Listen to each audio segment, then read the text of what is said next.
TVT au cœur de l'information.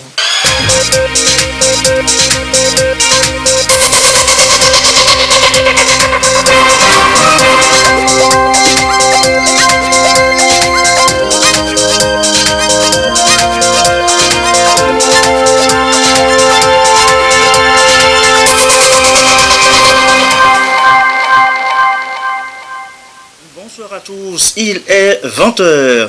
L'actualité ce lundi, ils étaient encore nombreux ce matin à l'église. Les fidèles catholiques continuent de célébrer la résurrection du Christ. Messe ici et là, nous irons tout à l'heure à la cathédrale Sacré-Cœur de Jésus à Lomé.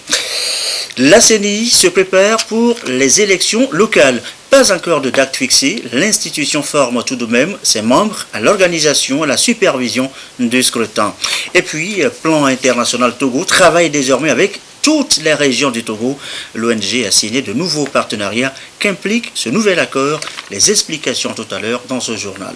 Voilà, madame, monsieur, le sommaire. Bienvenue, voici le 20h. Ça se poursuit donc la célébration de la résurrection du Christ. Ils étaient encore des milliers de chrétiens ce matin, catholiques surtout, à célébrer ce lundi l'octave de Pâques. Image ici de la messe à la cathédrale Sacré-Cœur de Lomé. Le récit avec Ekwesala.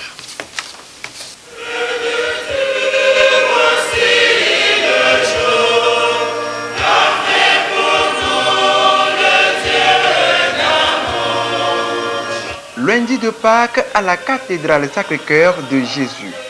En ce deuxième jour d'octave de Pâques, ces fidèles catholiques continuent de commémorer la vérité de la résurrection du Christ. Le lundi de Pâques marque pour eux une nouvelle semaine bénie, un temps nouveau de paix et de joie.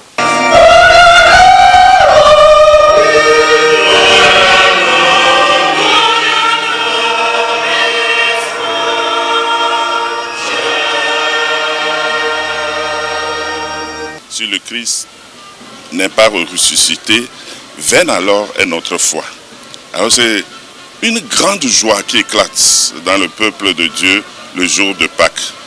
Alors l'Église se donne les moyens de vivre cette joie-là pendant plusieurs jours, d'où l'octave de Pâques. Et le lundi, c'est le deuxième jour de l'octave de Pâques, où nous exultons de joie comme si c'était le dimanche de Pâques. Alors ce n'est pas fini.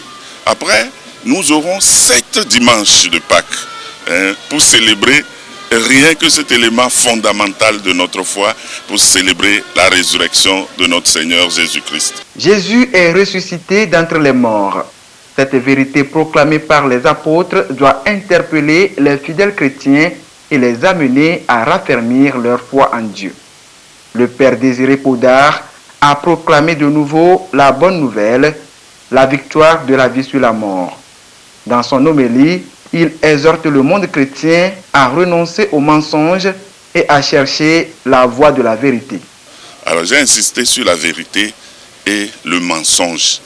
Vous savez qu'il y a une culture du mensonge maintenant, les Fox News, où chacun crée son mensonge et lance ça sur les réseaux sociaux, en demandant aux autres de partager et diffuser largement. Alors que pertinemment, il sait que c'est un mensonge. Alors j'ai demandé au peuple de Dieu, aux fidèles, de vivre la résurrection de notre Seigneur Jésus-Christ dans la vérité. Que cette vérité de la résurrection déteigne sur toute leur vie.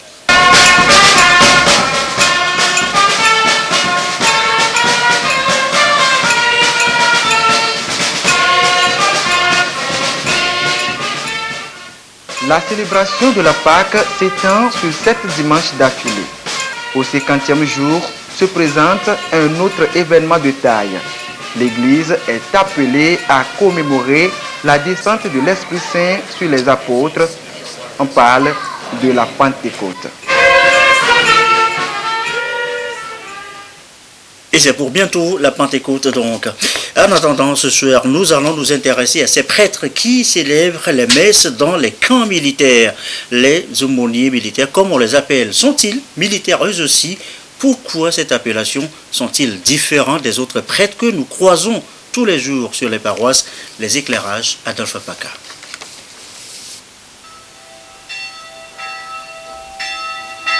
les rencontre au cours des célébrations liturgiques, les hommes de Dieu en touche. Mais tous n'ont pas les mêmes titres. Des prêtres aux pasteurs jusqu'aux imams, certains retiennent notre attention. Ils ont un dénominateur commun, les aumôniers. Un vieux terme apparu depuis le VIe siècle pour désigner ceux qui distribuent l'aumône aux pauvres et chargés en même temps d'assurer les services liturgiques. Mais aujourd'hui, le terme a nettement évolué. L'aumônier assure la présence de l'Église dans certains corps de la société. Il est au service de leur croissance spirituelle et fait donc découvrir l'évangile de Jésus-Christ à ces milieux rarement accessibles. On parle d'aumônier militaire. Dans les armées d'antan, il y a toujours un prêtre qui est chargé d'accompagner les troupes, enfin les soldats, et les réconforter dans leur exercice. Un aumônier, ça peut être un aumônier d'hôpital ou bien un aumônier à la prison ou bien au camp militaire. Voilà. Et un aumônier, c'est un prêtre qui est chargé d'accompagner soit les malades à l'hôpital ou bien le corps habillé dans le camp ou bien les prisonniers. L'exercice militaire, il ne fonctionne pas comme les autres, mais ils sont tous des hommes avant de devenir militaires et donc ont aussi une vie de foi. Dans les casernes, tout comme sur les champs de bataille ou à des théâtres d'opérations de maintien de la paix, les corps habillés et leurs familles ont des besoins spirituels et religieux et seul, c'est l'aumônier militaire qui peut répondre à ces besoins. Moi-même, j'ai été aumônier des sœurs bénédictines au Cameroun pendant 5 ans.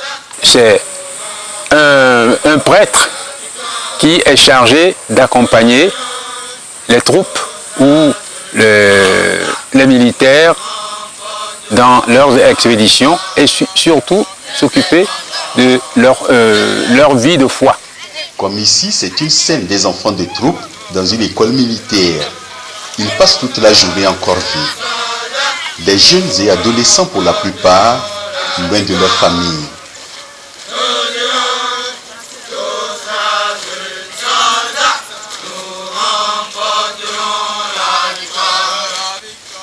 Les dirigeants de l'école ont ainsi pensé à combler ce vide. 2 ou 3 fois par semaine, les aumôniers passent pour les entretenir. Prêtres, pasteurs ou imams, chacun selon son besoin spirituel, qu'ils soient catholiques, protestants ou musulmans. Dans le temps, c'est une mission réservée aux catholiques. Mais étant donné que nous travaillons tous dans la même vigne, donc tout le monde peut accomplir cette mission. Voilà. Si aujourd'hui, il y a aumônerie au niveau, chez les musulmans ou bien chez d'autres chrétiens, c'est toujours la même mission, toujours pour le salut de ceux vers qui ils sont envoyés. Alors se pose la question centrale, ces hommes de Dieu, souvent même habillés en hommes de troupe, sont-ils forcément militaires? Le prêtre militaire ne veut pas dire qu'il est militaire de formation. Et habituellement, quand il est parmi les corps habillés, on l'habille aussi. On l'habille.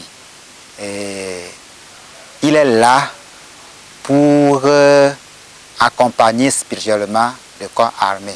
Parce que aujourd'hui, on sent que les militaires aussi sont des chrétiens qui défendent la vie humaine. Ils ont besoin aussi d'une formation religieuse et spirituelle pour pouvoir accomplir leur mission.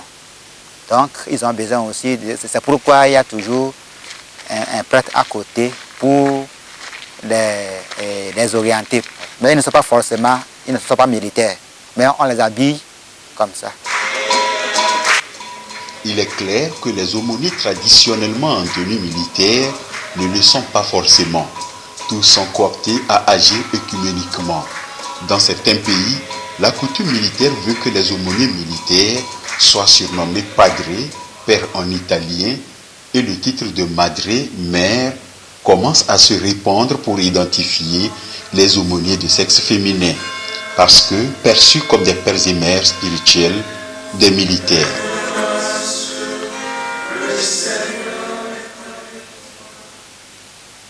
Voilà, on en sait donc un peu plus maintenant sur l'aumônier militaire.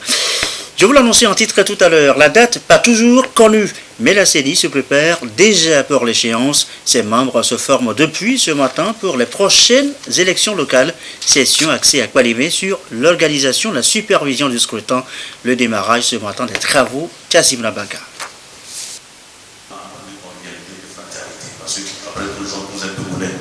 Les nouveaux membres de la Commission électorale nationale indépendante CENI se forment ici sur leur rôle et responsabilité dans l'optique des prochaines élections locales.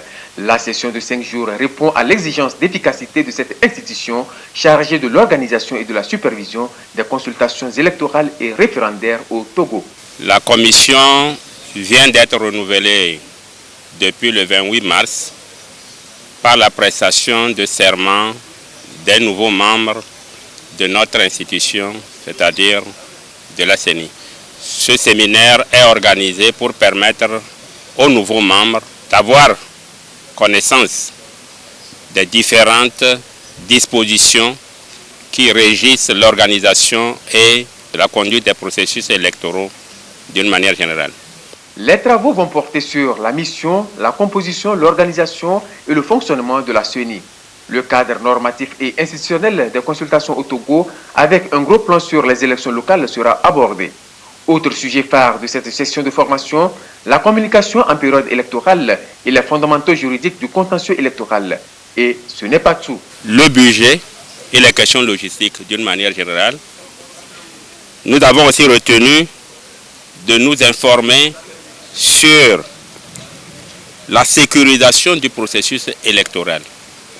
La période électorale est bien entendu une période de mouvement et les élections doivent pouvoir se tenir dans les meilleures conditions.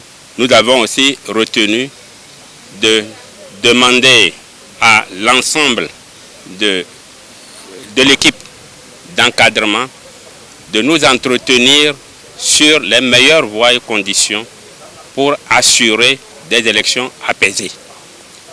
La tenue d'élections apaisées contribue à la paix dans le pays. Un des rôles majeurs de la CENI, c'est de s'assurer que les processus se déroulent dans les meilleures conditions, de manière que les résultats ne souffrent pas de contestation et donc contribuent à la sécurisation et contribuent donc à la paix.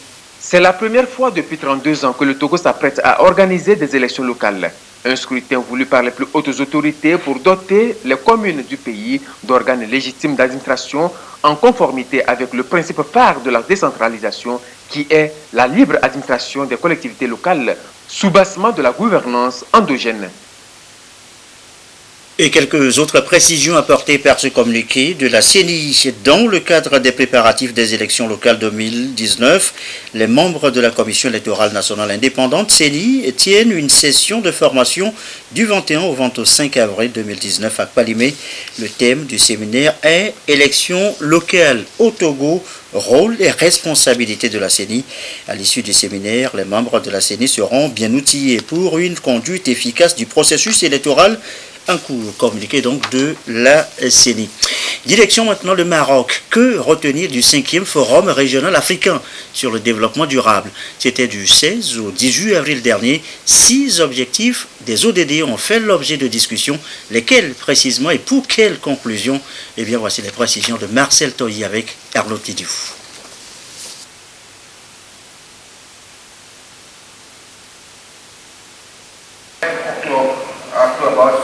Cette 5e session sur les objectifs du développement durable ODD a porté sur le thème « Donner des moyens d'action aux populations et assurer l'inclusion et l'égalité ».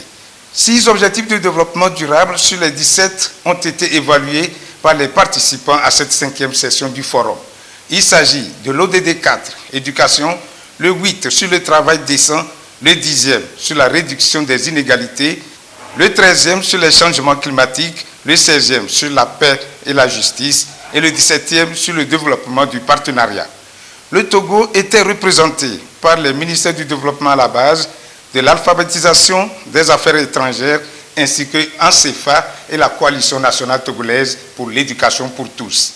Pour nous, société civile qui sommes engagés sur la question de l'éducation, même si nous savons que tous les ODD sont interliés, il est très important pour nous de participer à cette rencontre pour faire entendre la voix de la société civile sur les progrès que nous avons pu observer dans certains domaines, notamment liés à l'inclusion des personnes handicapées dans les systèmes éducatifs et aussi à la nécessité de continuer à financer de façon adéquate ces systèmes éducatifs de façon à pouvoir atteindre véritablement l'ODD 4.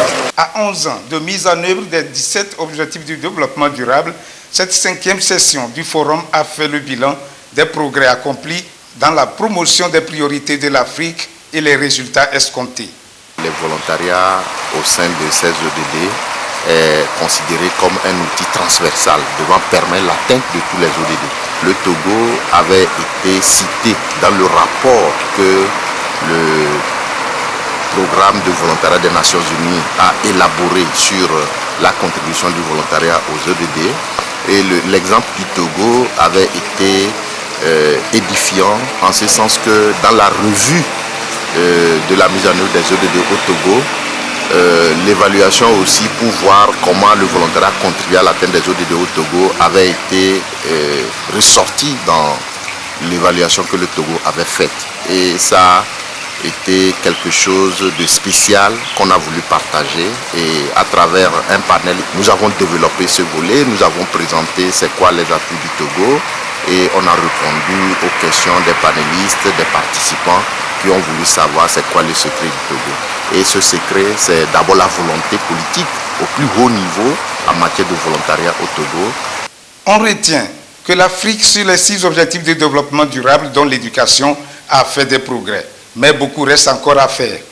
Les participants se sont donné rendez-vous en juillet 2019 à New York pour le sommet de haut niveau sur le bilan des ODD en présence des chefs d'État.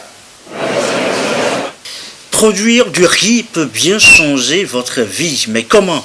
Je vous amène avec moi dans la région de la Kara, sur place et avec le projet PDPRK. Vous en saurez un peu plus tout à l'heure. Produire du riz devient plus facile et surtout, ça change des vies. Reportage sur place de Adolphe Paka et c'est le grand format de cette édition.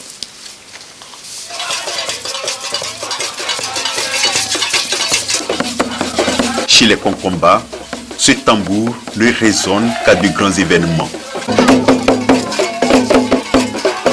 C'est aujourd'hui la réception du grand magasin, de l'aire de séchage et du forage.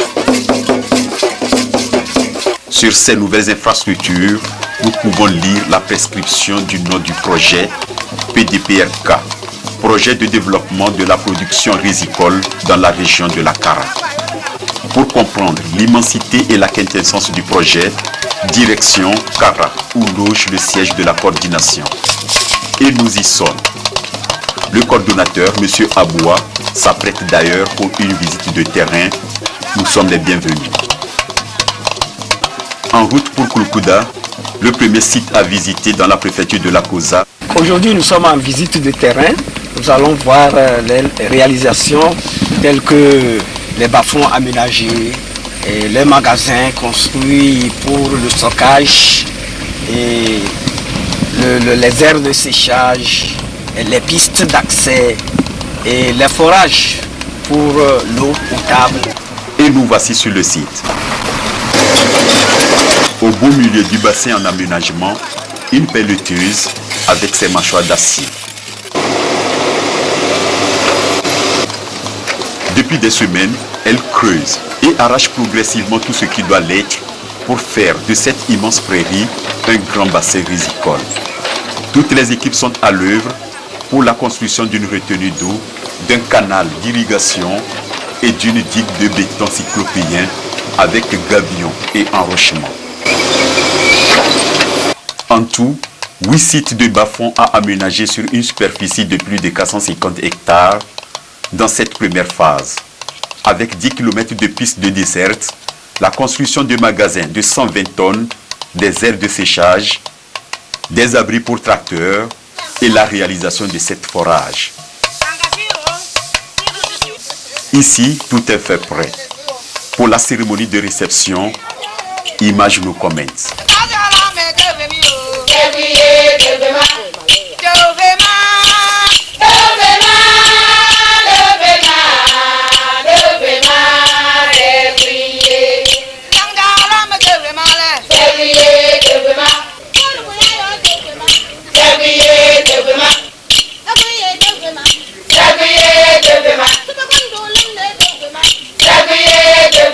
La joie ou la reconnaissance de la population de Kouloukoda se trouve partagée entre l'approvisionnement en eau potable et les gros ouvrages réalisés.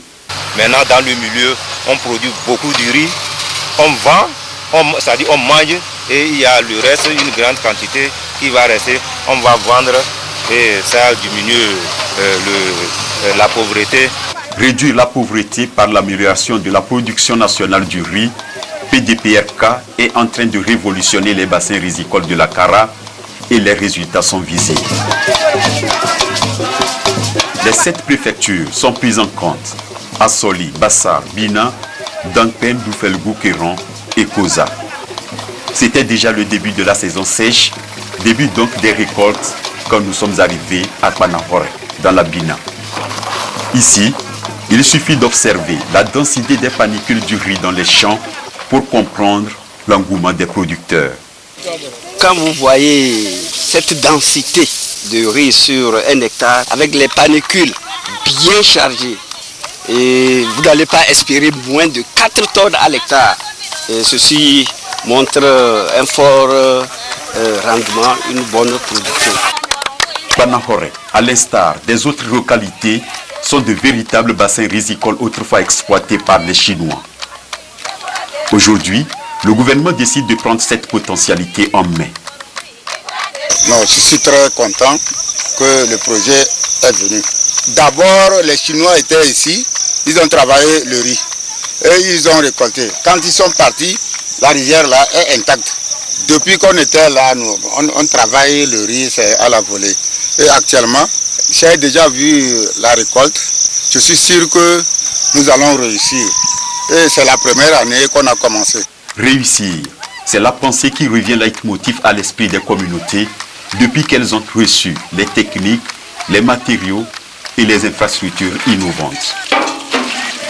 Ils nous ont fait encore des terrains d'estivage que vous voyez ici et surtout l'eau que vous voyez là-bas. Ça nous a beaucoup intéressés. Vraiment, c'était important qu'on ait ce projet ici, à Boulola. Grâce à ce projet P2PRK à Kacha ici, nous sommes maintenant libres parce qu'avant, on souffrait des maladies parce que c'est de l'eau de Kacha qu'on prenait. Mais maintenant, on a une eau potable qu'on prend et on n'a plus de problèmes. Nous remercions notre président fort pour la lutte qu'il est en train de lutter pour nous les paysans. Vraiment, tout le monde s'est mis au travail. À chaque 2 semaines, il y a les conseillers techniques qui viennent nous faire les réunions. Avant le début de la campagne, ils nous sensibilisent sur la rentabilité. On gagnait 500 à 1 tonne par hectare. Mais maintenant, nous avons plus de 6 à 8 tonnes à l'hectare. Donc nous ne faisons que remercier le gouvernement.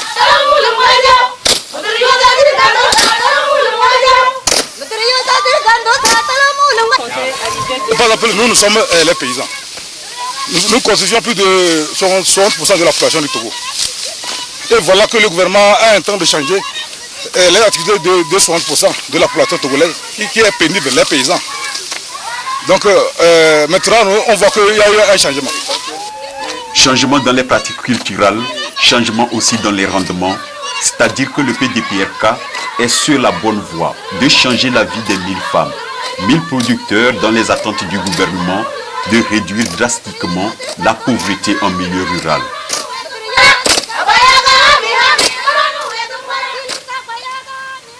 Voilà, et au final, à chacun son compte. Ansat continue de son côté de faire du stock. Les paysans, eux, continuent de vendre des céréales. Le cas encore ici à Mandjouri, où 50 tonnes de maïs ont été achetées pour 8 millions de francs CFA. Beaucoup d'argent désolé à leur vie. La dernière campagne agricole a tenu toutes ses promesses. Les producteurs frottent les mains pour cause des excédents de produits vivriers, les céréales par exemple. La coopérative Lampougni à Mandouri encaisse 8 millions de francs CFA pour avoir cédé à l'Agence nationale de sécurité alimentaire ANSAT 50 tonnes de maïs blanc de très bonne qualité. Les membres de la coopérative pourront encore faire mieux cette saison parce qu'ils ont de nouvelles opportunités. Avec cet argent, je crois que cette année, nous allons accroître notre production. Cette année, c'est à la banque que nous sommes tellement en joie. Vraiment, l'argent est en sécurité. Quand nous allons aller, nous allons pouvoir prendre. Et si le besoin est là, nous allons faire des prêts pour pouvoir vraiment plus travailler. Et avoir aussi des intrants à temps et en quantité suffisante. Vraiment très content. Je me trouve comme un entrepreneur et je pense que dans cette volée, presque tous les agriculteurs, dans ce volet, les agriculteurs vraiment seront, la plupart seront des entrepreneurs. Avec MEFA, ça sera très bien, puisque nous allons produire, nous n'avons pas des engrais, c'est quelqu'un qui va nous donner des engrais, après nous allons livrer à quelqu'un, donc ça doit tourner autour comme ça et puis ça sera très intéressant. Nous avons aimé cette politique du chef de l'État et nous le remercions pour cela. C'est une nouvelle politique de l'ANSAT pour intégrer les producteurs dans la chaîne de valeur qui leur donneront davantage les moyens et produire plus. Nous sommes aujourd'hui avec les producteurs de Mandouri pour un achat de 50 tonnes de maïs blanc. Ceci pour constituer notre stock de sécurité. Celui qui parle de la transformation parle également de la qualité. Voilà pourquoi nous exigeons auprès de nos producteurs la qualité. À la fin de l'achat, les coopératives se dirigent directement vers les banques et c'est par là qu'ils sont payés. Ceci pour promouvoir la bancarisation des coopératives. Par MIFA, les producteurs sont intégrés dans la chaîne de valeur, bénéficient des prêts pour étendre leur superficie cultivable. Les productions de plus en plus importantes sécurisent le Togo sur cet axe avec des stocks alimentaires, des quantités de réserves qui sont aussi aujourd'hui transformées en farine de maïs. Des projections démontrent qu'il y aura bientôt d'autres structures de transformation agroalimentaire. ANSAT conseille les producteurs de s'organiser davantage en coopérative pour mieux produire en quantité et en qualité afin de tirer plus de profit, un plan du gouvernement. C'est du Made in Togo et c'est une première. LIC-PC, le premier ordinateur conçu et produit ici, chez nous au Togo. Le génie, eh bien, c'est un jeune Togolais à découvrir avec ses collaborateurs et surtout avec son invention. Carmen Madiaka. La technologie évolue et l'espace numérique togolais avec. Le PC togolais LIC-PC vient de naître et déjà sur le marché. Le LIC-PC est né de la volonté des jeunes entrepreneurs togolais de transformer l'environnement de travail numérique africain. Et depuis 2014, l'aventure a commencé. Nous avons eu vraiment à travailler, à prendre les contacts également pour savoir un peu. C'était un nouveau domaine pour nous, il faut le dire. Mais au fur et à mesure, on a compris comment ça marchait. Et au fur et à mesure, on a commencé à chercher du financement pour pouvoir également faire ce petit bijou-là. Donc ce n'était pas facile, mais on peut dire de 2014 à 2018, le LIC-PC était sorti. On a beaucoup appris sur ce PC, sur tous les contacts, comment ça se fait. Les PC aussi sont certifiés par exemple, parce que pour la mise en vente, il faut quand même avoir des certificats qui répondent un peu aux exigences internationales. Le LIC-PC est une nouvelle génération d'équipements informatiques de type tout en un.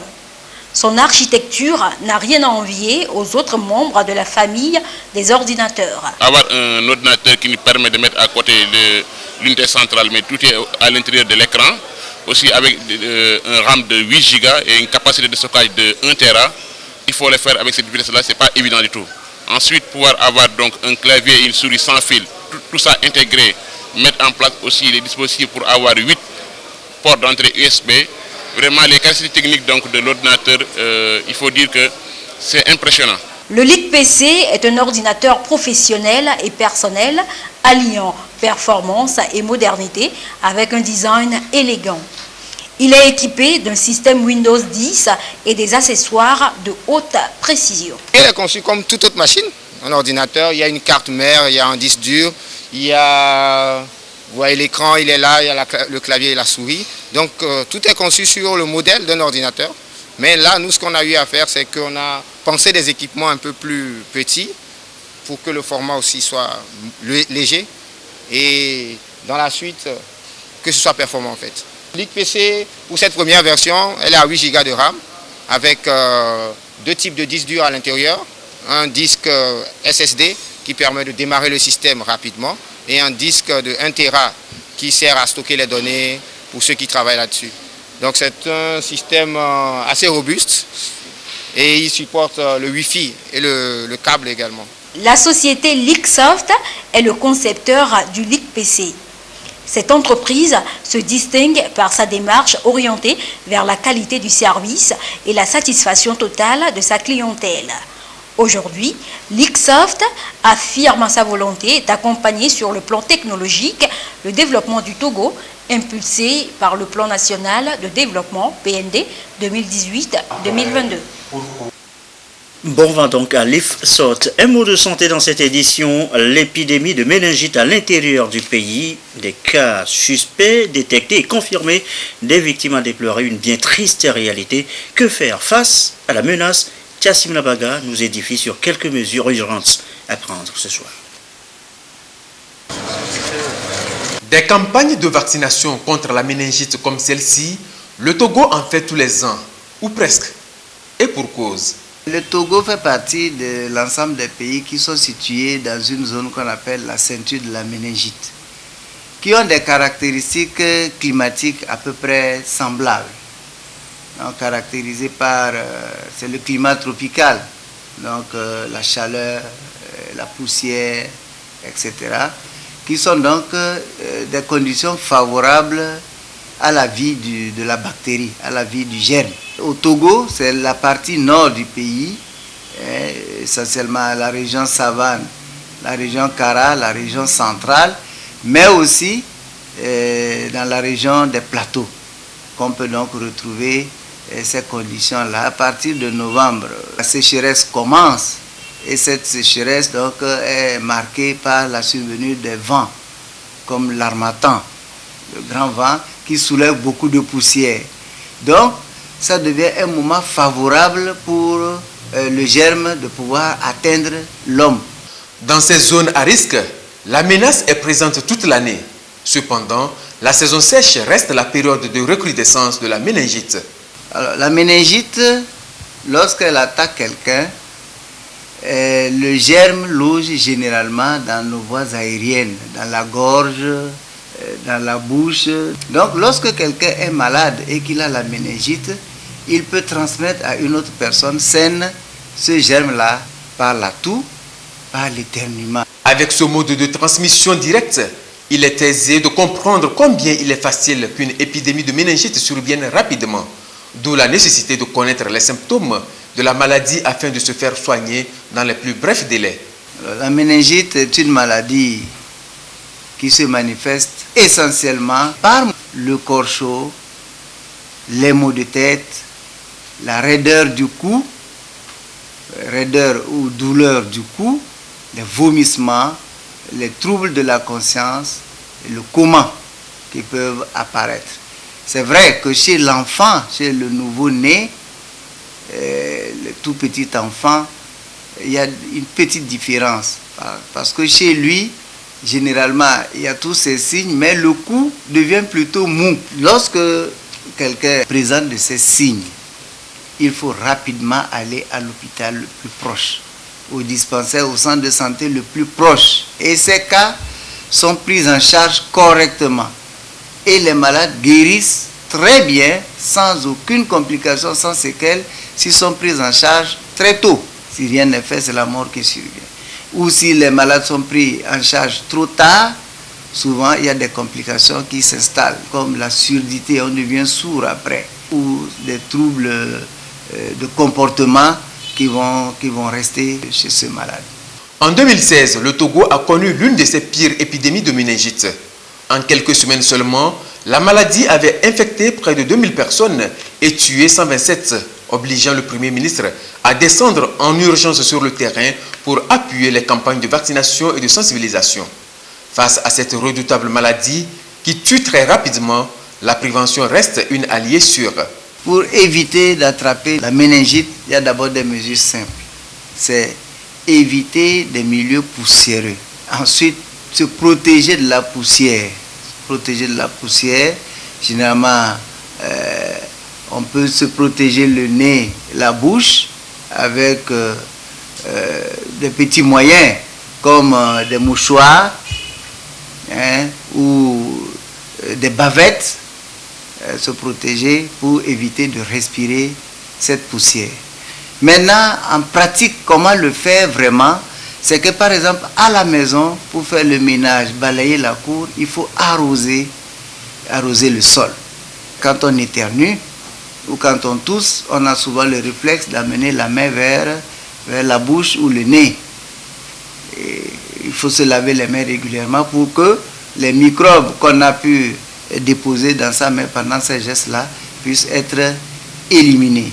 C'est pourquoi aujourd'hui, il est plutôt recommandé, lorsqu'on veut éternuer ou lorsqu'on veut tousser, de ne pas le faire dans la paume de la main, mais de le faire plutôt dans le creux du pli du coude. Comme ça, vous faites là, vous toussez comme ça, ou vous éternuez comme ça, là. On sait que l'accès à ce niveau-là est moins fréquent. Alors qu'avec la main, on ira saluer d'autres personnes et transmettre la maladie. Voilà. Maintenant, l'autre moyen de prévention, c'est la vaccination. Le système de santé a déjà pris toutes les dispositions pour qu'en cas de situation de méningite, on puisse rapidement réagir. Grave infection des méninges ou membranes qui couvrent le système nerveux central, la méningite a des causes virales, bactériennes ou fongiques. La méningite causée par les bactéries a un fort potentiel épidémique et une mortalité très élevée. Elle touche généralement les enfants et les jeunes de 1 à 30 ans. Et puis ça commence dès demain, les festivités pour la célébration du 27 avril. Le Togo commémore cette année, vous le savez, le 59e anniversaire de la fête de l'indépendance. Le programme complet ici avec Joseph Amégan et ce sera après moi. Merci à vous qui nous suivez ce soir à Kara, Dongoyo et comme d'habitude, toujours fidèlement. Belle soirée. Programme de la commémoration du 59e anniversaire de l'indépendance du Togo. Mardi 23 avril, 9h30 à 11h. Démarrage des transferts monétaires pour 61 000 ménages. Localité Timbu Sinkassé. 14h à 15h30. Inauguration de l'usine de production de fer à béton. Zone franche Kara. Mercredi 24 avril, 8h à 9h30. Inauguration du nouveau centre administratif, Lomé, à côté de la nouvelle présidence. 10h à 11h30. Inauguration du nouveau port de pêche, zone industrielle Golfe. 14h à 15h30. Lancement du village du futur. Sipé à Fidegno dans le Yoto. Jeudi 25 avril, 9h à 10h30. Inauguration de l'usine de fabrication de produits plastiques, Africa Plastic Technology, Tchévier dans le Zio. 11h à 12h30. Inauguration de l'usine de production de jus d'ananas, jus de lys, Batopé dans le Zio. 14h à 15h30. Pose de la première pierre de l'usine de production d'habillement militaire à Déticopé à Gonivé. 16h à 17h. Lancement du projet Olé. Vendredi 26 avril, 17h15. Cérémonie de décoration à la place de l'indépendance. 18h, ranimation de la flamme de l'indépendance. 18h30, retraite au flambeau. Samedi 27 avril, 5h30, 21 coups de salve. 7h, mise en place des populations à la place de défilé. 7h30, mise en place terminée des autorités administratives, politiques, militaires, religieuses, traditionnelles et des autres invités. 7h40, arrivée de son Excellence Madame la Présidente de l'Assemblée nationale. 7h45, arrivée de son Excellence Monsieur le Premier ministre. 8h, arrivée de son Excellence Monsieur le Président de la République. 8h30, défilé militaire et civil. 11h, fin du défilé et départ de son Excellence Monsieur le Président de la République. 12h, cocktail. 14h, réjouissance dans les quartiers. 20h, méga concert à Lomé et dans les différents chefs-lieux des régions. Dimanche 28 avril, 15h, finale Coupe de l'Indépendance. Pays de nos aïeux.